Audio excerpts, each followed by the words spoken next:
வணக்கம். உங்களுடைய யூடியூப் ஆப்ல இந்த பெல்லை அழுத்தி நம்ம படைப்புகளை உடனுக்குடன் தெரிந்து கொள்ளுங்கள். ஹாய், ஹலோ, வணக்கம். தோசை பீஸா உங்களை அன்புடன் வரவேற்கிறது. நான் காஞ்சனா ஜெயக்குமார். சுவையான பூசணி சாம்பார்.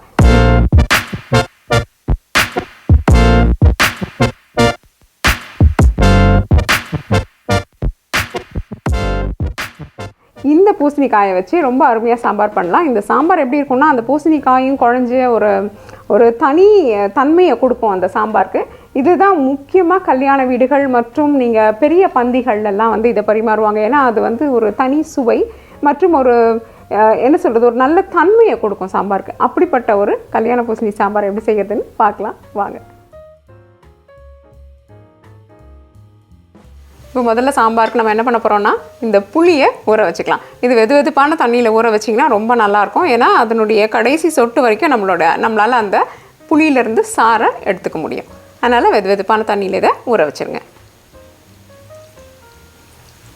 அடுத்தது நம்ம இந்த துவரம்பருப்பை நல்லா கழுவி இதையும் தண்ணியில் வச்சிடலாம். நம்ம குக்கரில் வேக வைக்க போகிறோம்.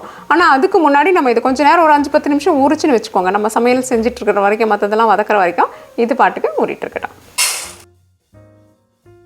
இப்போ இதை கொஞ்சம் நேரம் அப்படியே வச்சுட்டு நம்மளுடைய குக்கர் பாத்திரத்தில் இதை போட்டுக்கலாம்.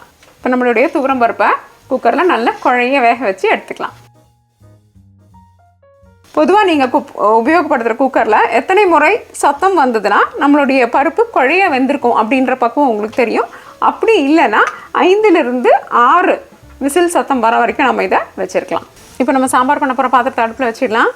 இப்போ 2 தேக்கரண்டி எண்ணெய் இதில் நம்ம ஊற்றிக்கலாம். முதல்ல இதில் நம்ம வெங்காயத்தை போட்டுடலாம். இப்போ நம்ம எப்பொழுதும் போல் இதில் கொஞ்சம் உப்பு சேர்த்துக்கலாம். அப்போது வெங்காயம் நல்லா வதங்கிடும்.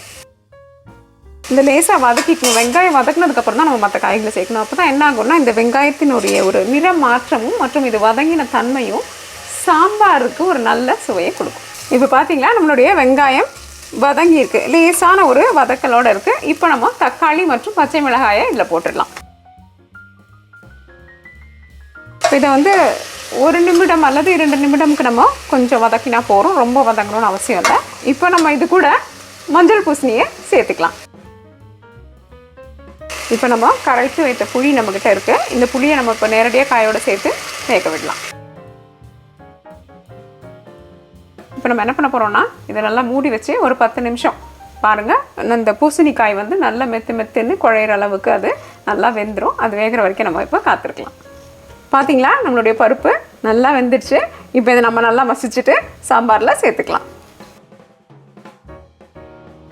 பார்த்தீங்களா, நம்மளுடைய பூசணிக்காய் நல்லா வெந்துடுச்சு. ரொம்ப மெத்துன்னு இருக்குது. குழஞ்சிடுற தன்மையில் இருக்குது. இப்போ நம்ம பொடியெல்லாம் சேர்த்துக்கலாம். மஞ்சள் தூள், மிளகாய் தூள், குடும்பத்தின் காரத்துக்கு ஏற்ற மாதிரி நீங்கள் மிளகாய் தூள் சேர்த்துக்கலாம். அல்லது மிளகாய் தூளும் சேர்ந்த மாணிக்கு உங்கள்கிட்ட சாம்பார் பொடி இருந்ததுன்னா அதுவும் உபயோகப்படுத்தலாம். ஆனால் நம்மளுடைய தோசை டு பீஸாவில் நீங்கள் இங்கே இருக்கிற இன்ஃபர்மேஷன் கார்டு அல்லது கீழே இருக்கிற டிஸ்கிரிப்ஷன் டேக்கில் போய் பார்த்தீங்கன்னா சாம்பார் பொடி செய்கிற விதத்தை குறிப்பிட்டிருக்கோம். அதை பார்த்து நீங்களும் இதே மாதிரி சாம்பார் பொடியை தயார் பண்ணிக்கலாம். இப்போ நம்ம சமைச்ச பருப்பை இது கூட சேர்த்துக்கலாம். இப்போ இந்த பொடி மற்றும் இந்த பருப்பெல்லாம் சேர்ந்து ஒரு மிதமான தீயில் வச்சு 5-10 நிமிஷம் கொதிக்க விடுங்க. அதுக்குள்ளே நம்மளுடைய தனியா தேங்காயை அரைச்சிக்கலாம். இப்போ நம்ம இதை திரி பக்குவத்துக்கு அரைச்சி எடுத்துக்கலாம். பார்த்தீங்களா, இப்போ பாருங்கள், நம்மளுடைய சாம்பார் நல்லா ஒரு மனம் கொடுக்குது. நல்லா வெந்து ரொம்ப அழகாக எல்லாமே ஒன்றா கலந்துருக்கு. இப்போ நம்ம அரைச்சி வச்ச விழுதை இது கூட சேர்த்துடலாம். பார்த்தீங்களா, இதனுடைய தன்மை பக்குவம் இப்படி தான் இருக்கணும். அதாவது ரொம்பவும் கட்டியமாக இருக்கக்கூடாது, அதே நேரத்தில் ரொம்ப தண்ணியாக நீர்க்கவும் இருக்கக்கூடாது. அதனால் இப்படி ஒரு அருமையான பக்குவத்தில் இருக்கணும். அரைச்சி விட்டது அங்கங்கே தெரியணும். அப்போ கொஞ்சம் அதனுடைய நீர் கலந்து அது வரணும். இந்த பக்குவத்தில் அது இருந்துச்சுன்னா இது ஒரு 5 நிமிஷம் கொதிக்க வச்சுட்டு நம்ம நேரடியாக தாளித்து பரிமாறலாம். இப்போ நம்மளுடைய சாம்பாரை தாளிக்கிற வேலையை பண்ணலாம். ஒரே ஒரு தேக்கரண்டி எண்ணெய் ஊற்றிக்கலாம்.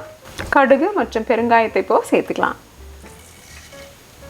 இது கூட கருவேப்பிலை இலைகளை சேர்த்துக்கலாம். தாளிக்கிறது தயாராகிடுச்சு. சாம்பார் கூட சேர்த்து சாம்பாரை பரிமாறலாம்.